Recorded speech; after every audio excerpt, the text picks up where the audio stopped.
Guys that are slashers are going to struggle compared to guys that are pure hoopers and guys that can get their jump shot off and guys that solely rely on their skill set and ability to put the ball in the hole and create their own shots. It's just as simple as that. What's going on in the bubble is why we're going to see teams like Portland Trailblazers, teams like the Houston Rockets, in this AAU style format, they're going to benefit the most because a lot of times their best players are guys that can just go out and hoop. Damian Lillard, CJ McCollum doesn't really matter about the fans being in the atmosphere. It doesn't matter about having fans at all. If you put them on the court, they're going to go out and make plays. They're going to go out and be able to create off the dribble, isolation moves, get in their bag, and get a bucket. Same with James Harden as well. You got guys like Giannis. You got guys like LeBron James. You got guys like Russell Westbrook that are phenomenal players, great players, but their game is kind of, they're slashers. They're guys, they're skill bullies. Russ and LeBron, they have the ability to attack and get easy buckets, layups, to kind of get themselves going, get that adrenaline pumping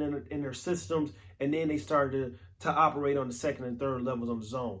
But when it comes to this bubble and this format, a lot of times the guys that are slashers and dunkers and really athletic, they kind of feed off of the fans. They feed off the crowd. They feed off the energy. And when you take that part of the game away, it's kind of hard for them to get themselves going at times compared to guys that just want to go out and just hoop and put the ball in the basket, and they don't really need, you can place them anywhere. It can be hard for mentally some of these guys to adjust, like a Giannis, like a LeBron, like a Russell Westbrook, to adjust mentally because their game is all about energy, all about emotion, and that helps them be the best player that they are. But when you got guys in a league right now in the bubble, that's why we've seen guys like TJ Warren going off, was averaging 30 in the restart regular season, and then and Devin Booker, who was just putting on a clinic, and then like Damian Lillard, who's looking like the best point guard in the league right now because Stephen Curry's not playing, but he's been phenomenal because these guys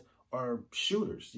James Harden, he's a shooter. Their skill set is so pure, their game is so pure, is that they don't really need anything but a hoop and a basketball, and they're going to go out and play. This pickup atmosphere is going to benefit players that can simply just put the ball in the hoop, and slashers are going to have to figure out ways to get themselves going, ways to kind of affect the game if they can't mentally get themselves where they want to be because they're not having that energy from the fans. And that's why it's going to be very important for LeBron to, those assists are cool, 15 assists, but he needs to cut that in half. He needs to focus on getting his shot going and scoring the basketball and being able to not just slash and penetrate, but be able to hit open jump shots from 17 feet and on out. That's what he needs to do in this first series with the Portland Trailblazers. I'm not worried about the Portland Trailblazers, Los Angeles Lakers. I'm not worried about LeBron, or I'm not worried about Giannis Antetokounmpo versus Orlando Magic. Same thing that goes with Giannis.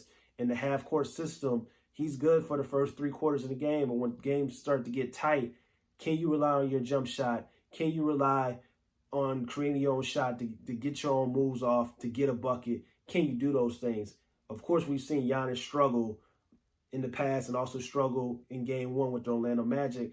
And we've seen LeBron James kind of struggle with his jump shot so far in the NBA restart. But, of course, we know LeBron James is a skilled bully. He's capable of dominating on every zone on the basketball court. So we're not really worried about him. But this is just goes out for a lot of the players that need fans, kind of. Fans play a huge part for some of these guys, and also plays a huge part for, some of these guys that are role players or just starters. Sometimes they get wary when they get a little nervous or wary when they go on the road and they struggle a little bit, but it's no role players in the bubble anymore.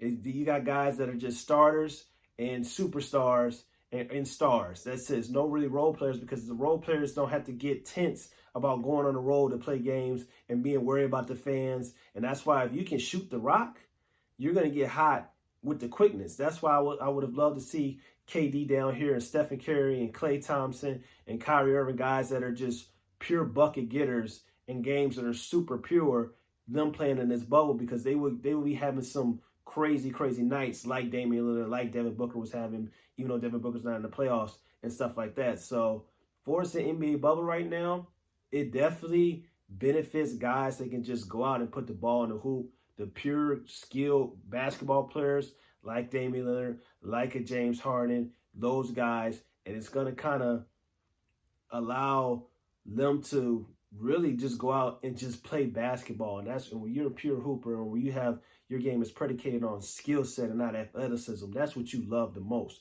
You don't need the adrenaline. You don't need the fans. You can go play outside. You can play pickup. You can play in open gym. You can play in scrimmaging in practice. You just love the hoop because you know at the end of the day, putting the ball in the basket is not a problem, especially when you're a scoring first type of player. And the guys that are slashers, guys that got to do things to kind of get themselves to warm up before they can get their jump shot going, they're going to tend to struggle, and they're struggling right now in this NBA bubble and the NBA playoffs so far.